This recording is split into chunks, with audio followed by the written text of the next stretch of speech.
Okay, we are now recording. Okay, hi everyone. Welcome to our second summer lecture series. Before we start, I just want to note we have a change on the schedule, August 14th, where we will have an external speaker, Professor William Tarpet from Stanford. Okay. Okay, so now let's welcome our speaker of the day, Professor Ip, who will talk about desalination. Good. Okay, I'll stop sharing my screen, and you can start. And then I will share my. Is my audio coming through? Okay, hang on, wait, I don't see. Oh no, I do see my share screen button here. Is my audio coming through? Okay for everyone? Thanks, Mohammed. Yeah. Okay, so you should be looking at my presentation. Yeah? Yep. Okay, so thank you everyone for joining us today in what I'm calling the Shelter in Place Summer Seminar Series, the SSS. This is number 2 in a series, so I'm taking over the baton from Dan from his first talk. Hopefully I don't drop it. But we are definitely going to be changing lanes here. We're going to be going from energy. We're going to be switching over to talk about water, right? So we're going to be talking about desalination. So this is a 20 minutes talk. If you guys have any clarification type questions that you will want, that would be beneficial to everyone. If I could spend a bit more time and clarify something that wasn't clear, do stop me. You can do so in the chat box. I'll try to keep an eye on the chat box. Or if Bolon, you can help keep an eye on that as well. And then we can have the discussion after the 20 minutes presentation. All right, okay. So before I even start, I'd like to give the acknowledgement to the people who are actually in the lab doing the experiments, doing all this science. So these are the people who are involved in the work that I'll be presenting today. From the left, there is postdoc Chan Hee Bu, who has since gone on to take on a position in Korea. He did a lot of the work that we'll be talking about today. Graduate students Yen and Kinnery, they just joined us roughly a year ago, and they've been deeply involved in the research as well. C, who will be doing his thesis defense next Thursday. I'll be mentioning a bit of his work during my talk in the background motivation part. And undergrads Kelly and Robert, who really were the ones who started this project and got it going and got the initial encouraging results that really convinced us to put more resources and more brain power into this project.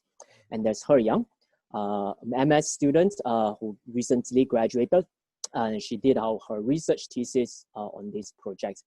And also a collaborator in Germany in University of Bremen, Doriano Brogioli, and of course, the people who actually pays the bills, the funding agencies. Right, and also not forgetting, it's important, you guys should be thanking my wife, because it turns out that she's she's a pretty decent hairdresser, so you actually don't have to look at some crazy COVID hair. So, all right, okay. Now we are interested in desalination. Specifically, we are focused on hypersaline desalination. Now, I'm sure most of you have heard about seawater desalination, where we just take seawater and we make it into, oh, sorry for that. I got distracted. Okay, I'm sure all of you are familiar with seawater desalination, where we take water from the ocean and desalinate it into drinking water. Now, that is all fine and well. We have the technology for that. What we are interested in is going beyond the saltiness of seawater. So we call it hypersaline brines. Now, what we mean here is that the total dissolved solids, or TDS, is around greater than 35,000 ppm, parts per million. So that means to say that if you have a liter of your saline feed, and you start evaporating all the water, getting rid of all the water, by the time you get rid of all the water, you have 35 grams of solids remaining, right? 35 grams of salt. That's what we mean by 35,000 parts per million total dissolved solids.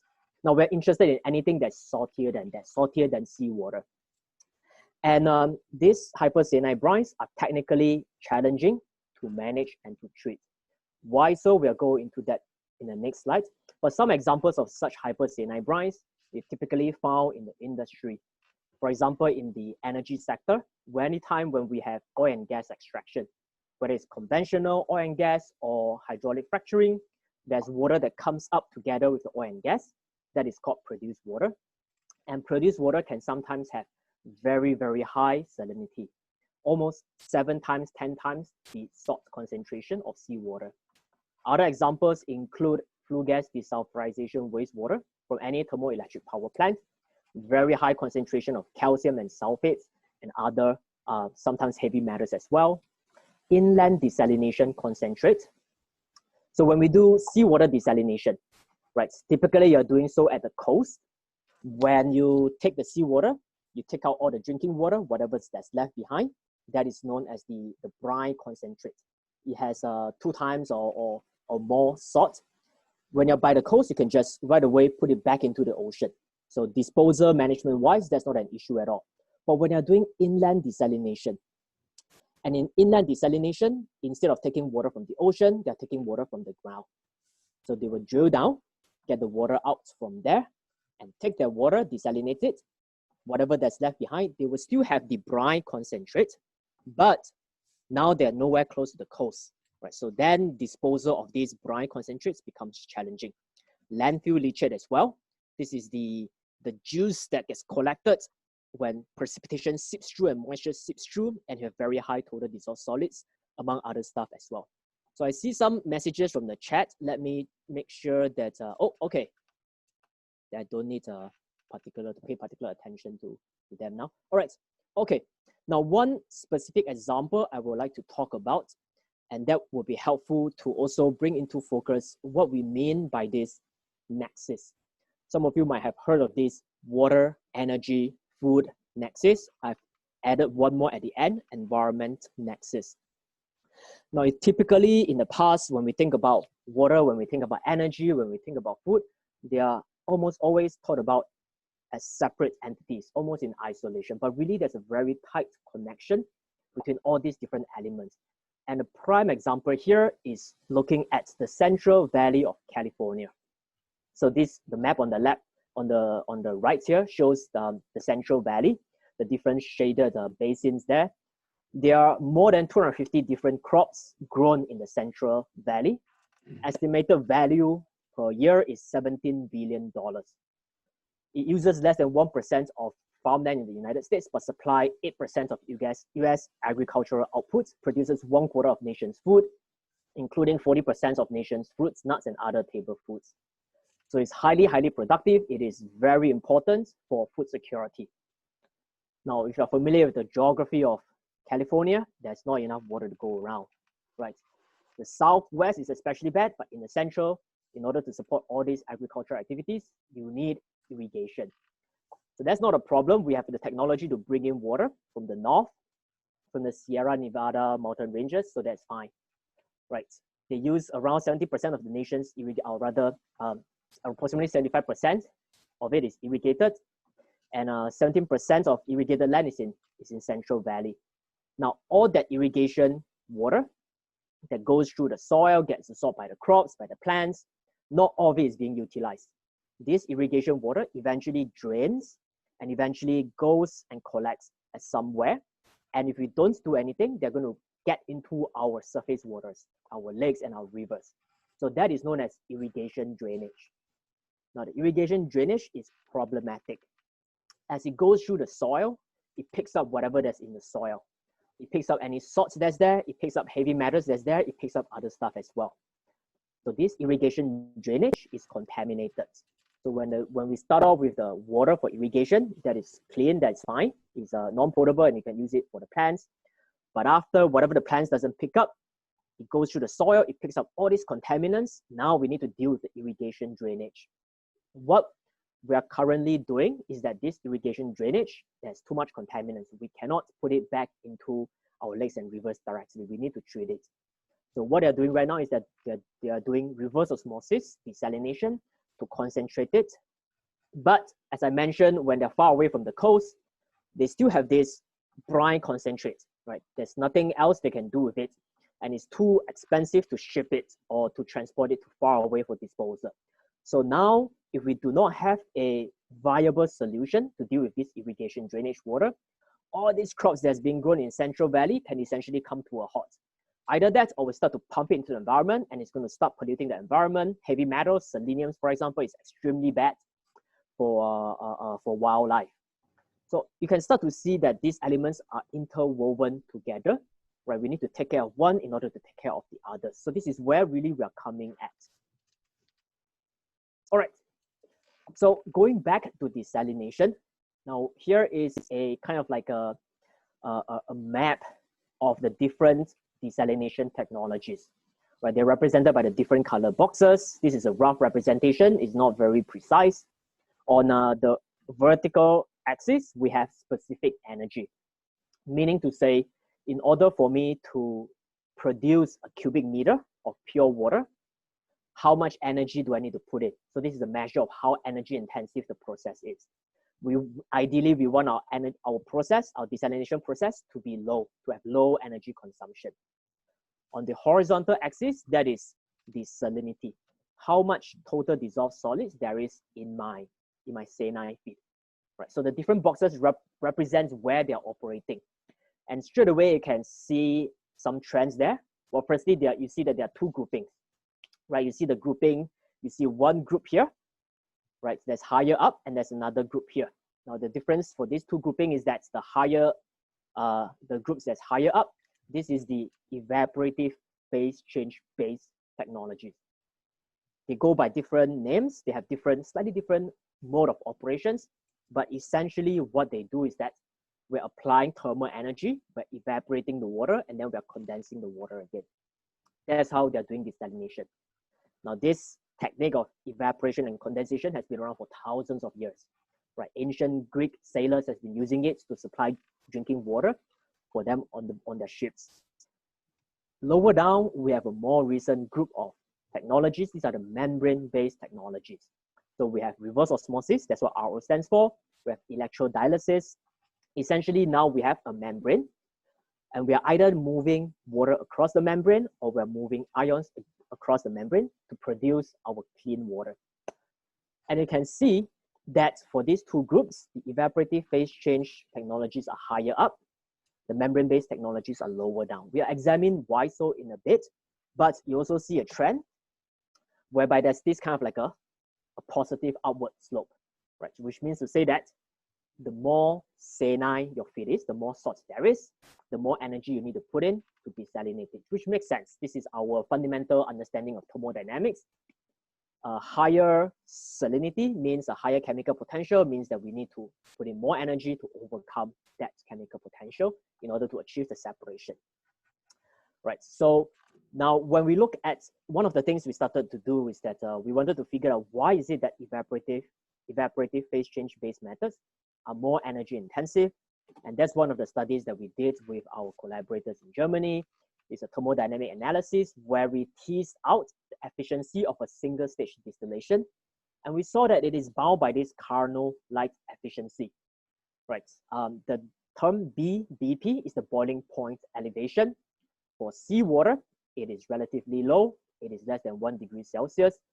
So what that means is that my efficiency of distillation here works out to be less than 1%, right? In other words, thermal-driven, evaporative phase change-driven desalination technologies are going to be inherently inefficient, right? However, one thing that we also notice is that these evaporative phase change technologies, they are able to span the entire range of salt concentrations, right? They go all the way from left to right. You pay more to treat the higher salinity salts, but they're able to go there. Membranes, on the other hand, they consume less energy, but they stop up to a certain point. They stop pretty much at 2 times the seawater concentration. And the reason for that is that when we look at reverse osmosis, right, we are applying a pressure to push water across my membrane. How much water I'm able to push across depends on how much pressure I apply. It depends on how much pressure I need to apply, depends on how much salt there is. If there's more salt in my saline feed, I need to apply a higher pressure. At some point, the pressure I need to apply is so high that other components start to fail. Right. So that's why what we have right now, conventional seawater reverse osmosis, we're limited by how much salt in the saline feed we can treat. It is roughly around 2 times seawater concentration. So that's one thing that we realized, that there's an opportunity here, there's a gap here, right? We could potentially develop something that works for high salinity, and if it's better, if it's more energy efficient than these evaporative phase change methods, that'll be fantastic. So that's what we did for one of our early projects. We developed this technology known as cascading osmotically mediated reverse osmosis. So C Chen, my graduate student, worked on this. And here the concept is that we want to take the membrane-based technologies and extend it more towards the right. And in doing so, we circumvent the hydraulic pressure limitation, at the same time take advantage of the fact that membrane-based processes are more energy efficient. Now the talk is not going to be about this COMRO, right? Instead, we're going to focus on some other technology, another technology that is both membraneless and non-evaporative, right? So which means to say that it is different from what we are doing right now. Okay, so how does this technology work? We call this process temperature swing solvent extraction, or TSSE, desalination. The way we do it is that we have a low polarity solvent, so that is indicated by the red colored liquid somewhere in the middle. We take the low polarity solvent and we combine it with our saline feed water, right? Our produced water, say for example, with a lot of salt in it. We put them together. Now this low polarity solvent, low polarity means that it is hydrophobic. It doesn't like water. So what we're going to have is that we're going to have effectively oil sinking on top of water. Right, so we're going to have 2 distinct phases. This is a biphasic mixture. However, my low polarity solvent, it does have some affinity for water, just for water. So now what's going to happen is that it's going to start to pull out, it's going to extract water from my saline feed. So now in the top phase, my solvent has water dissolved in it. The bottom phase has less water in it and all the salt. So my bottom phase here, my aqueous phase, I will expect it to be saltier. What is on top will be water dissolved in solvent and a bit of salt in there as well. But there are still 2 separate and distinct phases. I can physically separate them. This is decantation. So now what I have is the dewatered concentrate. The proper name for it is the raffinate. And then I have my solvent and water and the salt in it. All right. So this is the part where we do the temperature swing. How much water is able to be dissolved in my solvent is a function of temperature. Now I've picked my solvent such that it is very sensitive to a temperature change. When I increase the temperature, the water solubility is going to decrease. When the water solubility is going to decrease, my solvent is effectively releasing this water back out. So I increase the temperature, solubility of water decreases, water comes out. Now I have a separate phase as well at the bottom. Now that phase there is my water.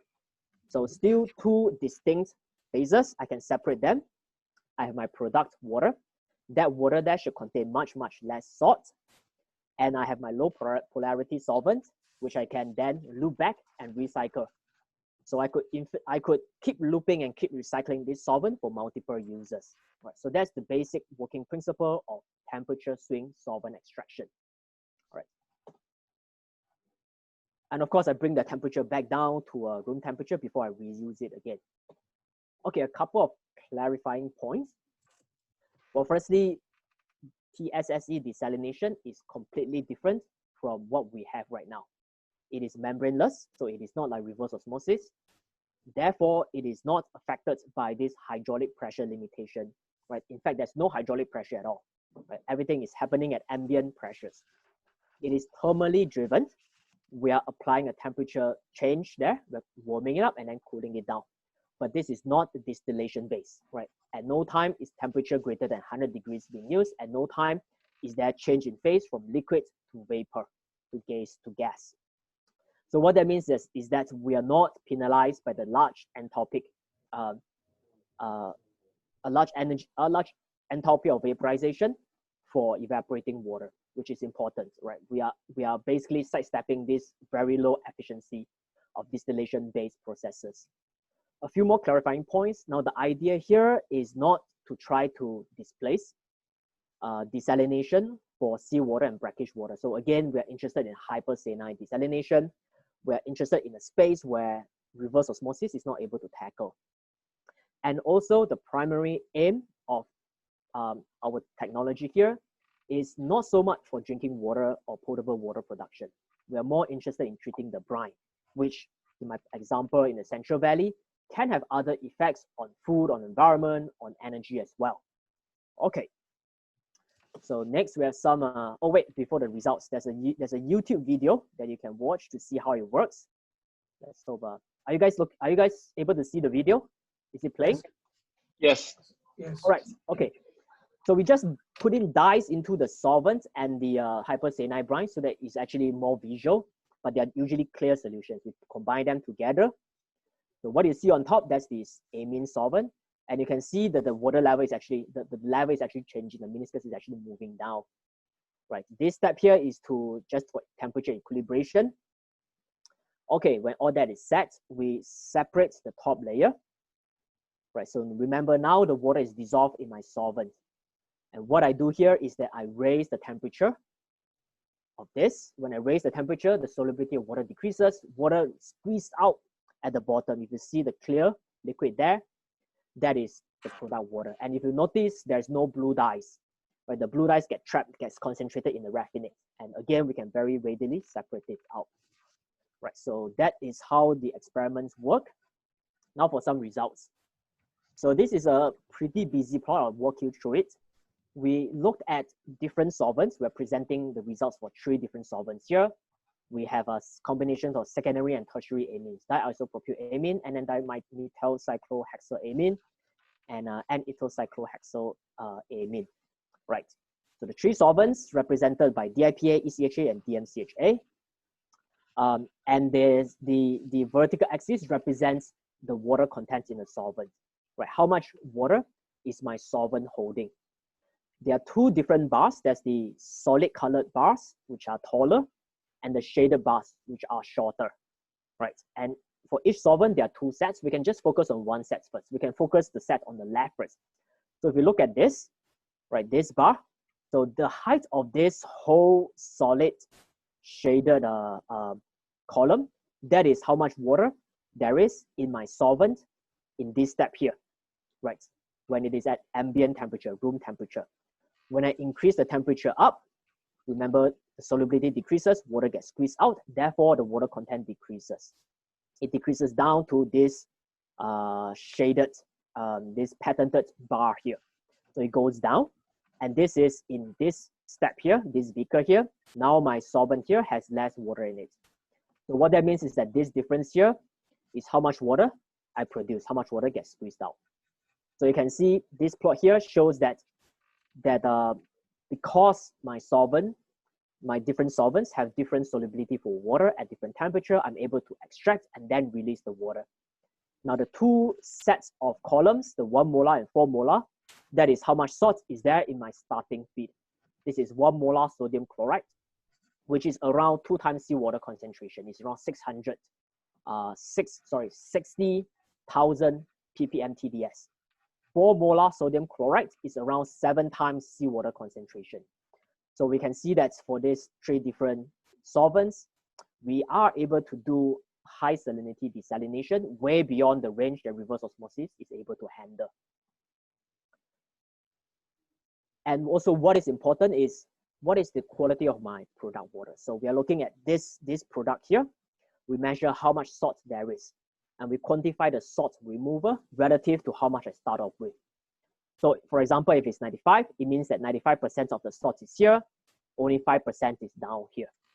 And we see for the 3 different solvents again, we have relatively high salt removal, ranging from 86, 87%, all the way to 98.4%. Now, what was really interesting here is that when we actually go from a lower concentration to a higher concentration, we actually see an increase in the salt removal. which is typically opposite of what we see in conventional desalination processes. When there's more salt, usually the salt removal will go down, right? The process usually gets compromised, it gets overwhelmed. But what we're seeing here is that TSSE is actually better when we're dealing with higher salt concentrations.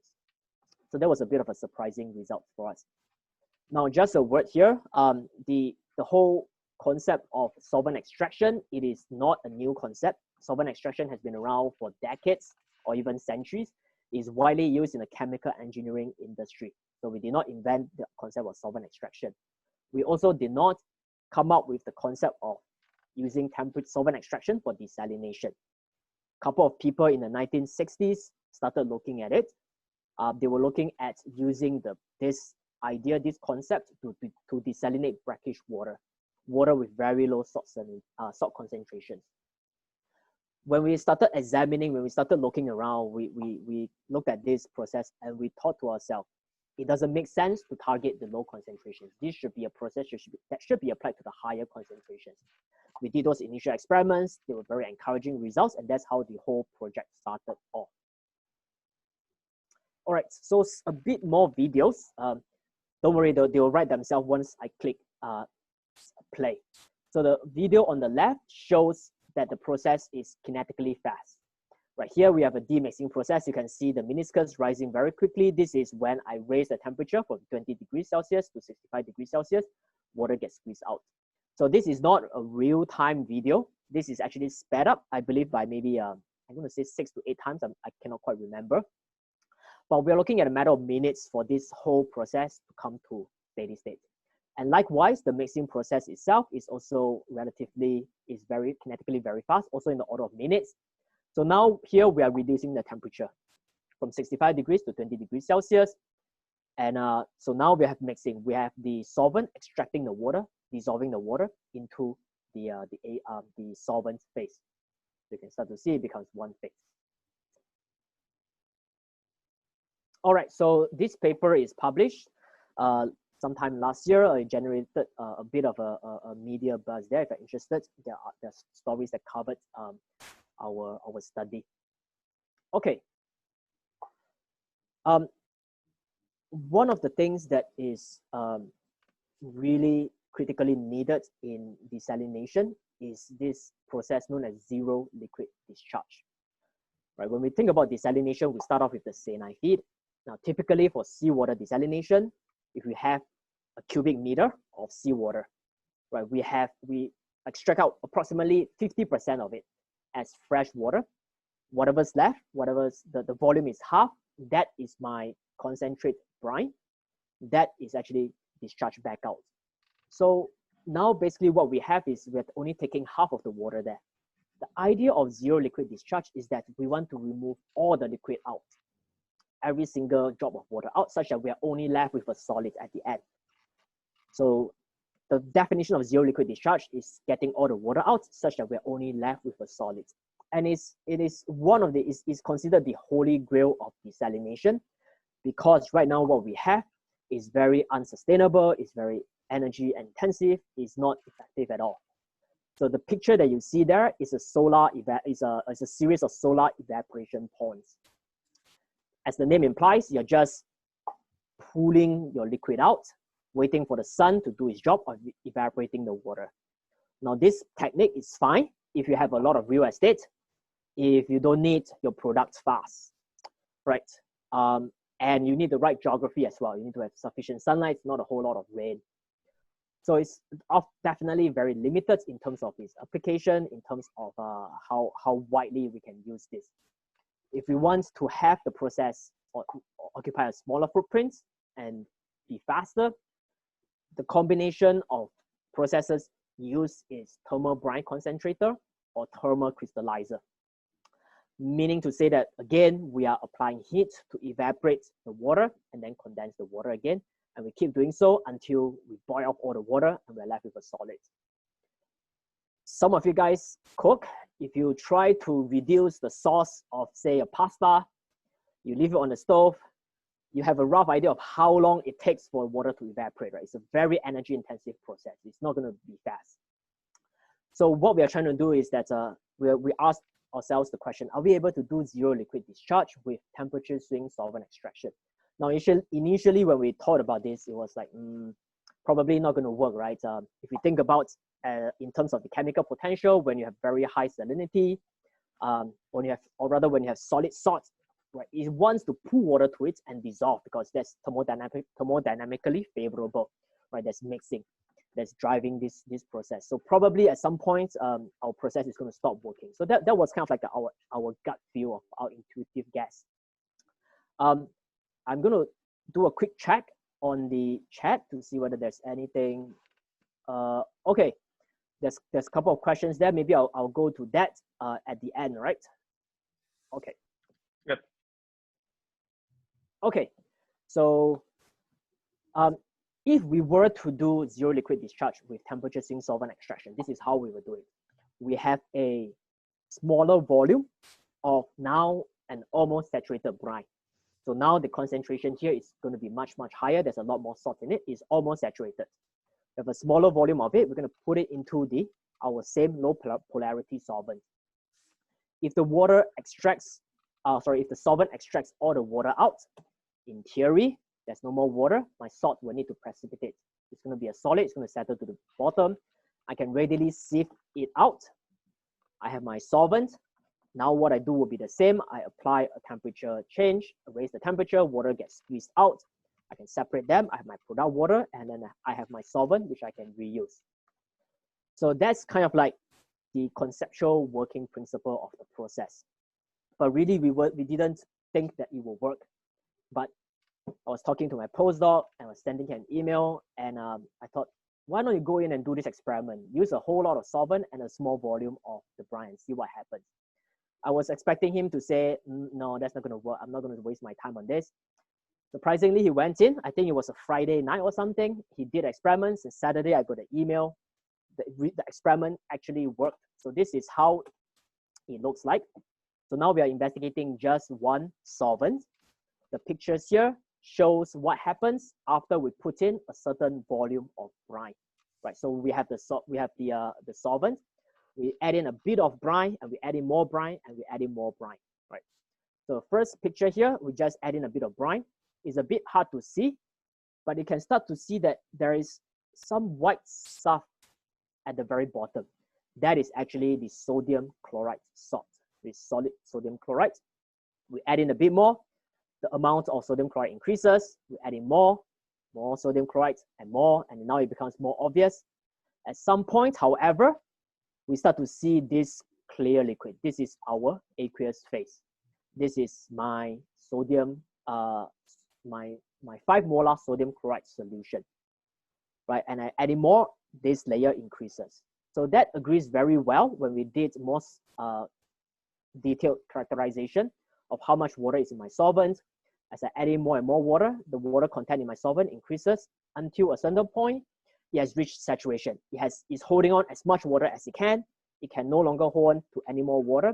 It levels off, which is what we are seeing here in this data. Right. So we actually showed that temperature swing solvent extraction can achieve zero liquid discharge. The sodium chloride salt precipitation was data also agreed very well with what we see. So what we see here, what is the percentage of sodium chloride salts that we gather at the bottom of the vial, right? And we are around over 90%. There's a bit of loss because some of it ends up in the product water. Some of it, the crystals are too small and we're not able to capture them with our filter. So it's an experimental limitation. So we have very high salt removal, but beyond saturation, when the solvent can no longer hold on to any more water, this decreases. So this is as expected, according to what we projected. So the one last thing that we did, and to bring this full circle, we talked about the irrigation drainage water in the Central Valley of California. So this is problematic. So what they're doing right now, this is done by the US Bureau of Reclamation. They have a desalination plant that takes the irrigation drainage water and they desalinate it. There's a bit of salt in there, but they cannot discharge it directly to the environment. They need to desalinate it. After they do the desalination, they have the concentrate. So this concentrate becomes problematic because reverse osmosis is no longer able to deal with it. right? And there's nowhere to dispose of it. So we take that concentrate and we put it through our TSSE, zero liquid discharge. Now, what we did previously was that we used a large volume of solvent and a small volume of the brine, right? Instead, we could use a smaller volume of solvent. In each step, we extract out a bit of water. So if we loop this several times, if we cycle this several times, every time we extract out a bit of water, at some point, we should be able to remove all the water. And that is what we see right here after several cycles. At the end, we have this, a bit of like a gel-like solids at the end. Is holding on to a bit of moisture because it's hard to filter out all the water. It's always a bit sticky. The purple coloration is due to the dye that we are using. So here we have demonstrated that we can take an actual high salinity brine, do desalination with temperature swing solvent extraction, and bring it all the way to zero liquid discharge. Okay, so last slide, a few bullet points to sum it up. We've showed that temperature swing solvent extraction can do desalination of high salinities that is not accessible by conventional membrane-based reverse osmosis. And it does so without evaporative phase change. So there's liquid always remains as a liquid water always remains as liquid water. It at no point becomes vapor. Now, what is also critically important, and I did not mention prior, is that the process utilizes relatively moderate temperatures. In our experiments, we were typically using a high temperature of around 70 degrees Celsius, so nowhere close to boiling. And 70 degrees Celsius is considered waste heat or low-grade heat. So that can be supplied from low-temperature solar thermal collectors. It can be geothermal, for example. So there's potential for this process to be cost-effective. There's potential for this process to be sustainable. One of the things that we're really excited about is that in our experiments so far, we have examined a couple of solvents. They give us very interesting and different performance, but really we have not explored the entire space of all the solvents that's possible. There's this whole wide variety of different chemical structures. And what that means is that with different chemical structure, we should be able to get different performance. That gives us a very high degree of customizability. It allows me to tune my process by selecting the right solvent to give me the exact performance that I want. Right, so that manuscript for the zero liquid discharge is in review. Hopefully that paper gets accepted soon. But again, these are the people whose work I mainly talked about in this study. And I'll be happy to take any questions, but actually I have a request regarding questions. If there are undergrads in the audience, the first question should be reserved for the undergrads. If they do not have any questions, so the undergrads have first option. If there's no questions from the undergrads, they then pass it over to graduate students, MS and PhD students, right? And then only the third question can faculty members jump in and grill me. Okay, okay. Thank you, Eve. Very nice presentation. Okay, has Eve mentioned, do we have question first from undergrads?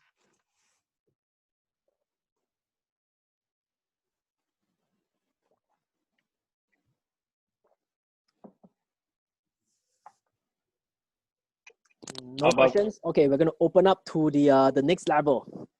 Graduate students, MS students, and doctoral students.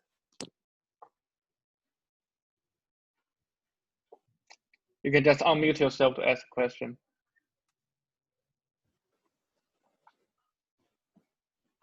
Yeah, I actually had a quick question, if it was all right.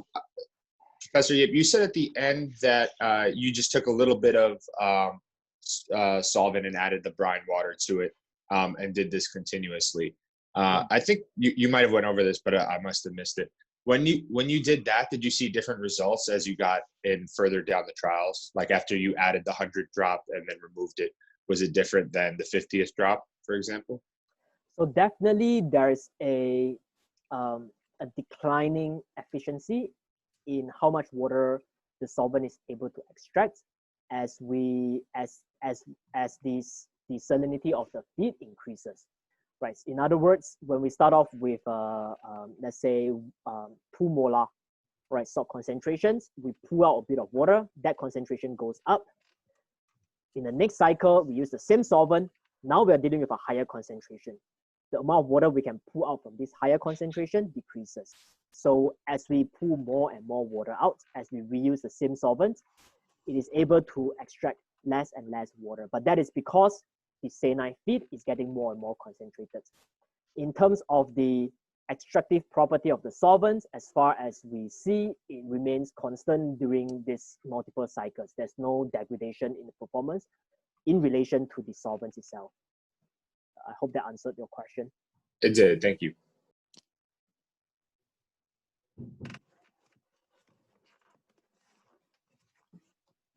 Oh yeah, I'm on a Zoom call. Oh yeah, I'm on a Zoom call.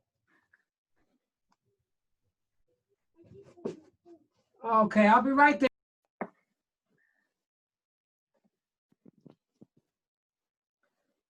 Yeah, so I guess we can open up to faculty members and yeah, you can start lobbing your questions over. I see that yeah, we have two questions. We have a question from Professor Lau and also a question from Ngai. Yep. Yeah. Hey, there's great presentation. Thank you very much. Thank you. A great topic also. By the way, in mining, the entire Western Australia, they have nothing but hypersaline water. So they have to use that for everything. And it's a big issue because it creates a huge viscosity problem, and you cannot use many of the ionic reagents because they just precipitate out, salt out. And so that it creates a big issue, but they have nothing else to work with.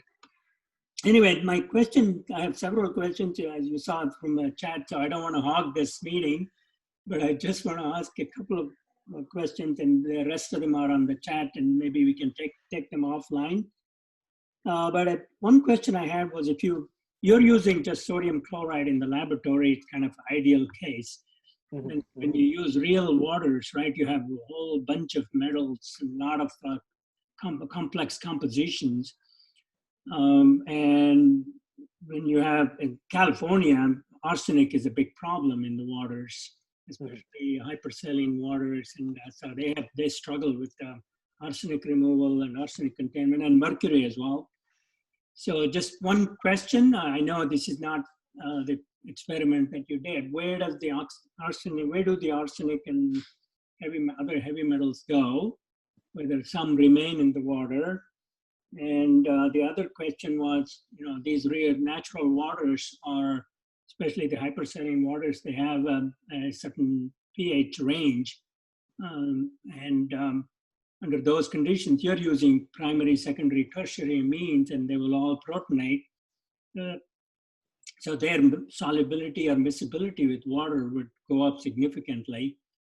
So have you analyzed the water that you get for solvent concentration, and would solvent lost in a real system be a showstopper? Anyway, I have several other questions, but just go ahead with this, please. We can have a separate discussion. Yeah, we should. And go more in depth there. But okay, I'll try to go through your questions step by step. So regarding how much solvent there is in the product water, there's significant concentration of the solvent in the product water. So that is not good for two reasons. Well, firstly, we're losing materials, right? Well, if we're losing our solvents, we need to replenish it to maintain the efficiency, to maintain the performance of the process. Secondly, any solvent that leaks out in the product water, that is a contaminant, right? So the product water then becomes compromised.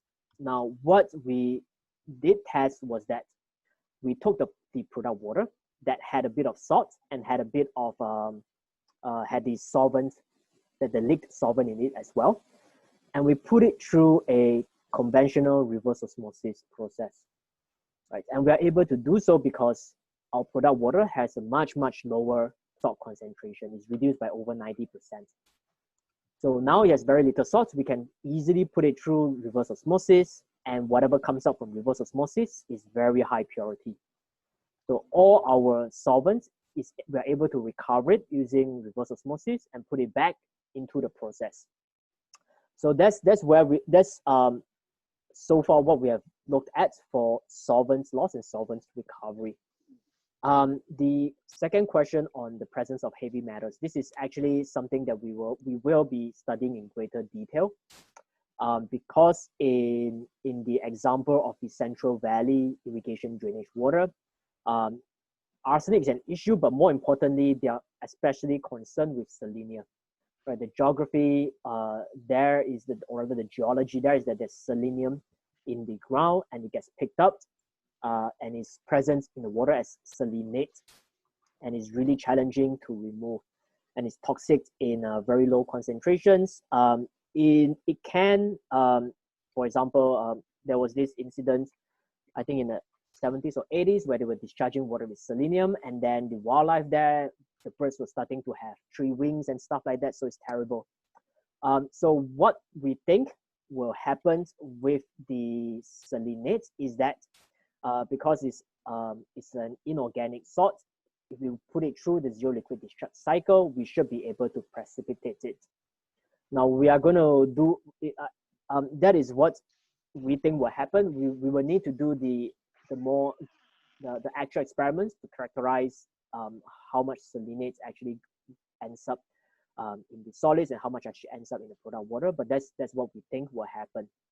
And then on the question of what was the third question? Ngai, can you remind me what the third question was? Sarah, we can take it offline, but thank you for mentioning selenium. I forgot to mention that in California, that's a big issue. Yeah. Selenium is a huge issue. Arsenic, selenium, and mercury. The selenium, because it forms these selenates, it's a trickier, and it can remain with the water many times. So that's another issue. But also iron has been used to remove the iron selenates and iron arsenates. It's a very common technique. But anyway, I have other questions, but I don't want to hog this, but certainly thank you very much. We have a lot to discuss here. Yeah. And especially we have a question from a student. So this is from Sarah Hamilton. So to repeat the question to everyone, you can look at it in the chat box. What amines are we considering in the future? Are there any specific functionalities, structures that are of interest beyond those that we have looked at so far? So that's a really good question, and that's essentially how we're going to be structuring our next steps. What we want to do is to have a more fundamental understanding of the relationship between the chemical structure, their properties, and the eventual performance in the desalination process. Right. So with that understanding, we will then be able to sit down and say that for my solvents, I want this particular structure, I want this number of carbons, I want a cyclohexane ring, I want a secondary or tertiary type amine, and I want how many carbons of the alkyl chain, so on and so forth. Right, so that's really what we are aiming to do here, to have a more mechanistic based understanding of how it actually works. And we are approaching it in a combination of different ways. We have our TSSC experiments. We are also working with Professor Si Chen's group to do some molecular dynamic simulations to figure out what is the interaction between water and amine molecules. We are also working with Professor Simon Billing of Applied Physics and Applied Math to use some advanced characterization techniques to probe the interaction between the actual amine and the water molecule. Now, I think this is, to me, is really exciting because so far we have looked at just a small pool of possible solvents.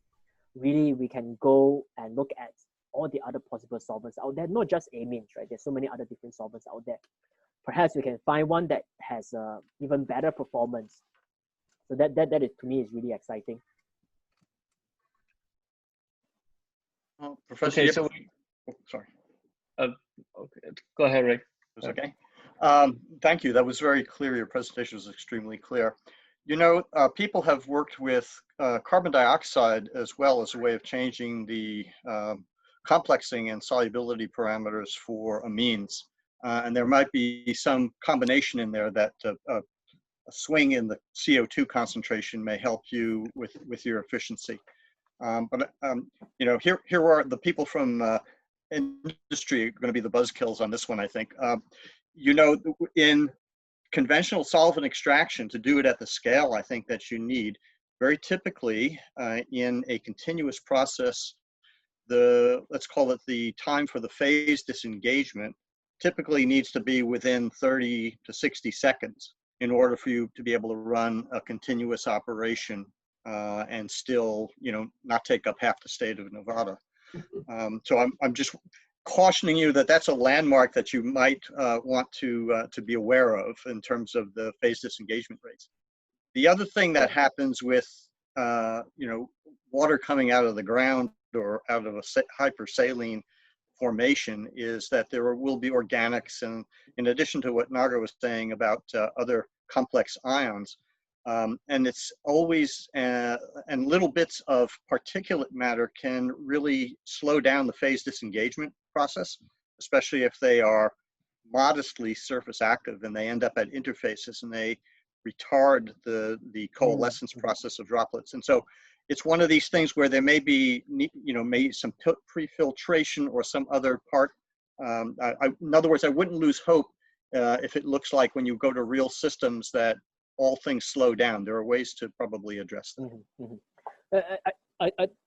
Those are really good pointers there. And just to use the example of the Central Valley irrigation drainage water. So this is the irrigation drainage water that has already gone through the reverse osmosis treatment tray. So that water, the brine, the concentrate brine that we are actually putting into temperature sink solvent extraction has already been pre-treated. So some of these contaminants will very likely have been removed prior. So, and you brought up the point of organic contaminants as well. That's also something that we will be looking at in greater detail as one of our next step projects. Thank you. So we have a earlier question from Professor Lau. Yeah, we're going to cycle back there. Yeah, so over-irrigation plus excess fertilization and pesticides is primarily responsible for the irrigation drainage and soil bleaching. So do you think that the solution to this problem is end-of-pipe treatment or source reduction? So definitely we should do source reduction. We need to rethink the way we're doing irrigation.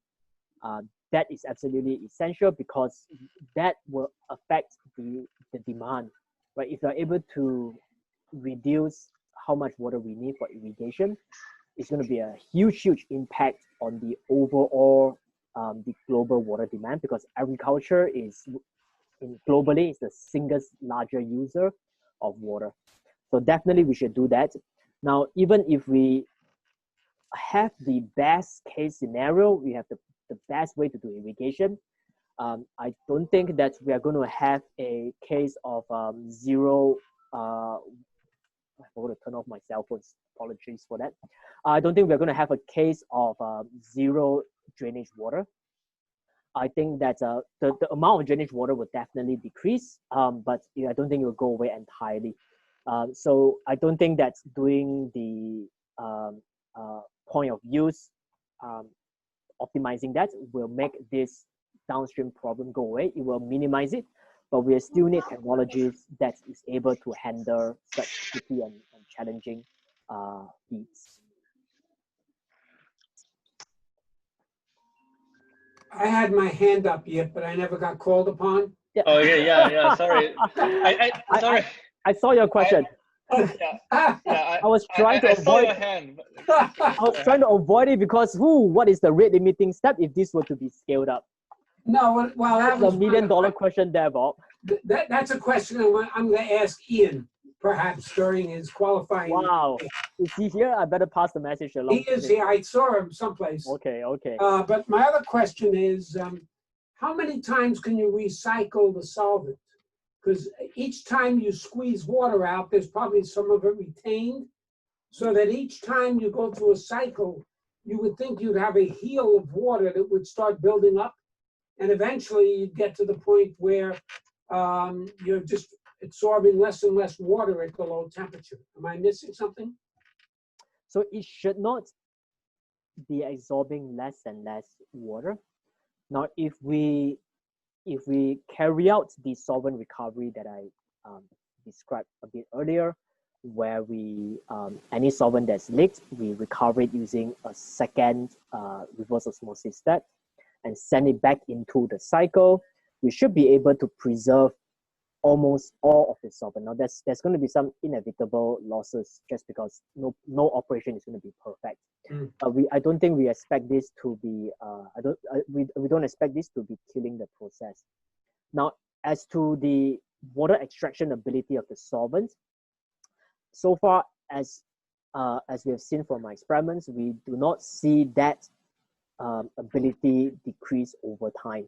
But the solvent here, we are a reason why the solvent might the performance of the solvent might degrade over time is if there is some chemical changes to it, right? You say, for example, the amines break down; they're no longer the molecule that they were initially. We would see that decay in the performance.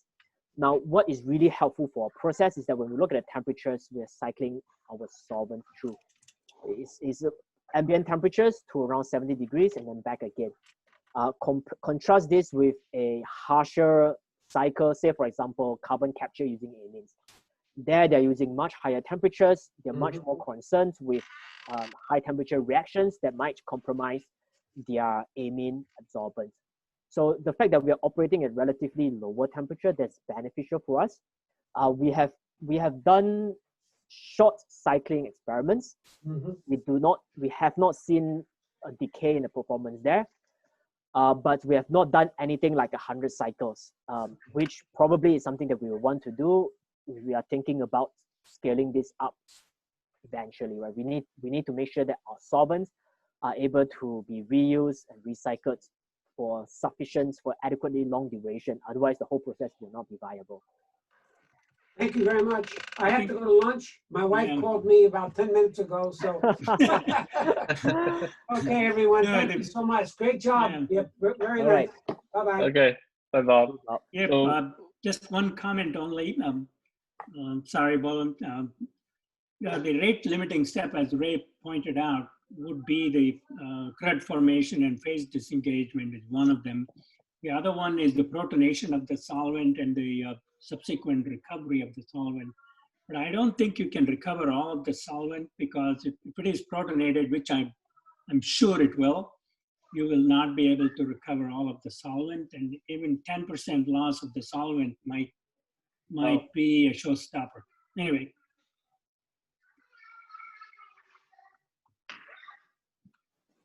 Thanks for the pointers, Naga. So it's 2 p.m. now. I don't know what we should.